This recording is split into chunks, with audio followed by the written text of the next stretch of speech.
Hello and welcome to your Newsmax Now update. I'm John Bachman. Russian President Vladimir Putin is reaching out to the American people in a New York Times editorial. Putin urged America to use caution with Syria. He says a strike there will result in more innocent people dying and will cause the violence to spread throughout the Middle East. He then referenced President Obama's speech to the nation Tuesday night, where the president said American principles are what makes us different and exceptional. Putin disagreed, saying all humans are created by God as equal. Meanwhile, Bashar Assad says the decision to turn over its weapons was based solely on the offer from Russia and had nothing to do with the U.S. military threat. Meanwhile, U.S. lawmakers say they are willing to give this diplomatic option a chance, but Arizona Republican Senator John McCain has questions about President Putin and his motives. Why did Putin say that we have to renounce the use of force, which is impossible? Why is it the Russians announced today they may sell missiles to Syria? And now Syria is saying it will hand over its weapons only if the U.S. stops arming rebels there. So a lot of moving parts in play. Meanwhile, that political settlement Putin is calling for could still be in the works. Secretary of State John Kerry has been meeting with his Russian counterpart in Switzerland today.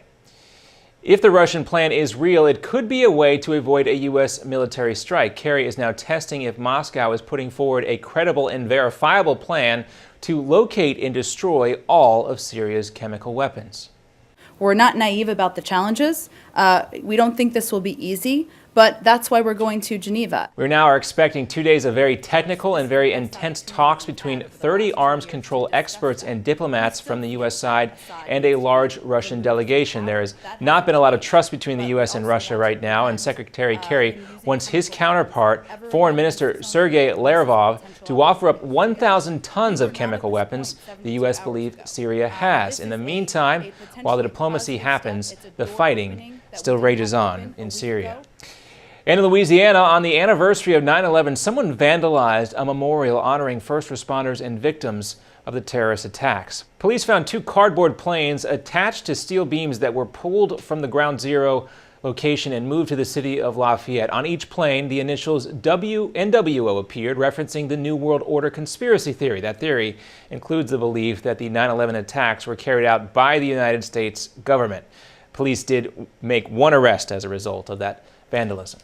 And coming up next on your Newsmax Now update, deadly floods hit Colorado. A look at the amazing rescue efforts to save people trapped in their cars there. Plus a Newsmax exclusive with Congressman Ted Poe on what would have to happen if Congress did vote on a military strike on Syria. Attention hip implant patients. Are you in constant pain? Have you received a letter from your doctor about your implant? Have you had or need a revision surgery? Do you have high levels of metal, chromium, or cobalt in your blood? Over 90,000 hip implant devices have been recalled due to defects and failures resulting in revision or replacement surgery. If you have a recalled hip implant, you may be entitled to substantial financial compensation. Call 800-460-0920 to see if your implant is affected by the recalls. If you or a loved one has a defective or recalled hip implant, you may be entitled to substantial financial compensation. Call 800-460-0920. That's 800-460-0920. Protect your legal rights today. Call 800-460-0920. This is an advertisement, not valid in all states. Paid non-attorney spokesperson. iLawsuit.com is an advertising group that represents lawyers advertising their services and is a free matching service for consumers. It is not a law firm or lawyer referral service.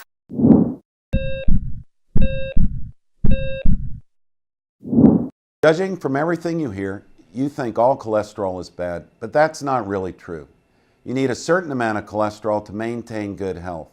The problem is that too much cholesterol in your blood contributes to a plaque, a fatty substance that narrows the coronary arteries that feed blood flow to your heart. Picture your coronary arteries as a 4-lane highway. If 1 lane becomes blocked, traffic still flows well. 2 lanes, no major problem.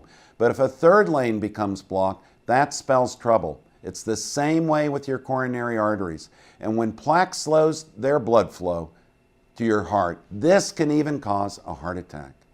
The good news is that when it comes to cholesterol, lifestyle changes can pay off big time.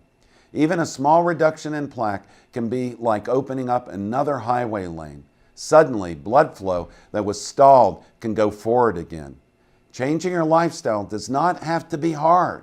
And in fact, here are 3 ways to help you start lowering your cholesterol. Snack on nuts. Nuts are probably one of the easiest and tastiest ways to lower cholesterol. Walnuts and almonds are among the best. Bulk up your diet with fiber. Choose whole fruits instead of a fruit juice, brown rice instead of white, and if you're eating a baked potato, be sure to leave the skin on. Choose fish. Fish contains cholesterol-fighting omega-3 fatty acids. I'm Dr. Chauncey Crandall, and thanks for watching this Heart Health Minute.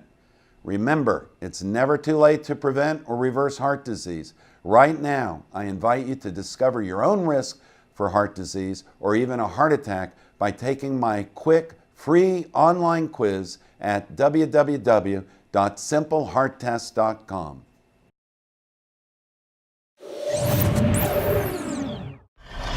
Welcome back. Roads are washed out, homes are flooded, and neighborhoods are being evacuated after a half a foot of rain fell in Colorado overnight. At least 2 people were killed. 3 drivers near Boulder had to be rescued from their trucks and cars after floodwaters washed out the roads there. Their vehicles plunged into a fast-moving creek. Rescue workers had to use a raft to get one man who was trapped inside of his car out. It was actually flipped upside down and submerged.